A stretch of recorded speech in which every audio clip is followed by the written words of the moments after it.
হে আত্মীয়স্বজন, বন্ধু-বান্ধব সকলে কেমন আছেন? আশা করি সকলেই ভালো আছেন। চলে আসলাম আরেকটি নতুন ভিডিও নিয়ে। তো আজকে খুব সকাল সকালে ঘুম থেকে উঠছি। ঘুম থেকে ওঠার একটা বিশেষ কারণ আছে, সেটা হচ্ছে আমাদের যে পাশে ভাটাটা আছে সেই ভাটাটাতে আজকে আগুন দেবে। তো আপনারা সম্পূর্ণ ভিডিওটা দেখলে বুঝতে পারবেন যে আসলে আমার আজকে উদ্দেশ্যটা কি ভিডিওটা তৈরি করার।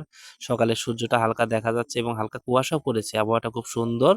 তো আমি এখন উদ্দেশ্য ভাটার দিকে যাব এবং আমাকে কালকেই বড় ভাই বলে রাখছিল যে খুব সকালে বাজারে যেতে হবে। সেখানে জিলাপি অর্ডার করা আছে। সেই জিলাপিগুলো আমাদের নিয়ে আসতে হবে, কারণ আজকে যেহেতু প্রথম ভাটাতে আগুন দেওয়া হবে, সেই উপলক্ষে আগুন দেওয়ার পরে উদ্বোধন করার পরে সবাইকে মিষ্টি মুখ করাতে হয়। এটা হচ্ছে একটা নিয়ম আর কি। তো আমি ভাটার মধ্যে একটা দৃশ্য আপনাদের দেখানোর চেষ্টা করছি। সকলেই কাজ করছে সকালবেলা, যেখানে অনেকে এখনো ঘুম ভাঙে নাই, সেখানে ভাটার শ্রমিকরা কিন্তু তাদের কাজ শুরু করে দিয়েছে। তো আমি ভাটার মধ্যে দিয়ে এখন যাব হচ্ছে অফিসে।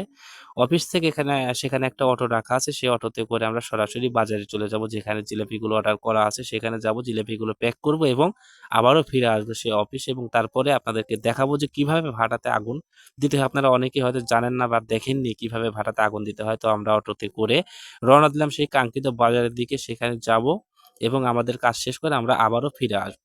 এটা হচ্ছে লোকাল রোড। এখানে 2 কিলো 2.5 কিলো যাবার পরে হাই রোডে উঠতে হবে। হাই রোড থেকে যে আপনারা ভিডিওটা দেখতে পাচ্ছেন, যে আমাদেরকে ওই ডান দিকে যেতে হবে এবং ডান পাশে আরেকটু যাওয়ার পরে সেই বাড়িতে আমরা উপস্থিত হব এবং খুব তাড়াতাড়ি আমরা বাড়িতে উপস্থিত হব আর কি। তো আমরা এই মুহূর্তে সেই বাড়িতে অবস্থান করছি এবং অনেকগুলো জিলাপি ভাজা হয়েছে আর কি, এবং এখনো অনেকটা ভাজা শেষ হয় নাই কি। এই যে কাকা দেখেন কিভাবে জিলাপি ভাজছে এখানে, খুব সুন্দর করে হাতের কাজের মাধ্যমে দেখেন কিভাবে বেচাচ্ছে আর কি, যা আসলে সকলেই হয়তো সম্ভব না। তো এটা আবার কি করবে, এটা হচ্ছে ভাজার পরে আপনার হচ্ছে মিষ্টি চিনির দ্বারা হচ্ছে আপনার রস করা আছে, সেই রসের ভিতরে ভিজাবে আর কি। তো আমাদের কাজ এটা দেখানো না, আমাদের কাজ হচ্ছে এখন প্যাক করতে হবে। আমরা প্যাকেটিং এর কাজে লেগে গেলাম এবং এই প্যাকেটগুলো করার পরে সেগুলোকে আবার আমাদের কি করতে হবে, বস্তাতে তুলতে হবে। এবং বস্তায় তোলার পর আমরা কি করলাম, সেগুলো হচ্ছে আবার অটোতে তুললাম সারি করে। আমরা এখানে বেশ কিছু জিলাপি নিয়ে নিলাম, যা বলেছিল তার চেয়ে 5 কেজি জিলাপি বেশি নিলাম, কারণ আমাদের মনে হলো যে কম হলো। তারপর আমরা চলে আসলাম অফিসে। অফিসে আসার পরে দেখেন অফিসের দৃশ্যটা, এখনো অনেকে এসে উপস্থিত হয় নাই, এখনো ফাঁকা। তো এটা হচ্ছে আপনার মেশিন, হাওয়া মেশিন। ইলেকট্রিক যে মেশিনটা আছে সেটা হচ্ছে কয়েল বাঁধাতে দিছে। এটার মাধ্যমে কি করবে, আপনার যে হাওয়াটা আছে সেই হাওয়াটা আগুনটা ভিতরে টেনে নেবে এবং সম্পূর্ণ আগুনটা হচ্ছে আপনার ভিতরে ছড়ে যাবে আছে কি। আর এগুলো হচ্ছে মশাল, এই মশালে আগুন ধরানোর মাধ্যমে আপনার যে চুলা সিস্টেম করা আছে সেখানে এই যে আগুনগুলো দিতে হবে। এই যে পণ্ডিত মশাই একটা মশাল হাতে নেওয়ার পরে ওইখানে যে মুখগুলো দেখতে পাচ্ছেন, চুল্লিগুলো, সেখানে যে একে একে সবগুলোতে তিনি কি করবেন, আগুন লাগিয়ে দিবেন।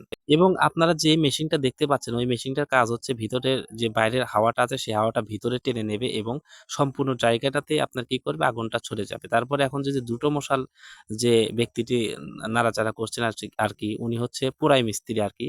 ওনার কাজ হচ্ছে ওই যে ইটগুলোর যে আগুনটা লাগালো সেটা হচ্ছে দেখভাল করা এবং ইটে তাপ দেওয়া আর কি।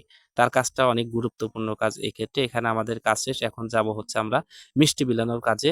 তো আপনারা দেখছেন যে আসলে অনেক বয়সের ছোট বড় মাঝারি সব বয়সের লোকজন এখানে উপস্থিত হয়েছেন। তো আমাদের মিষ্টি বিলানোর কাজটাও প্রায় শেষ। আশা করি আপনাদের ভিডিওটা ভালো লাগলে এবং যারা নতুন আছেন অবশ্যই আমার ভিডিওটা লাইক, কমেন্ট, শেয়ার এবং একটা করে সাপোর্ট করে যাবেন। ধন্যবাদ সবাইকে।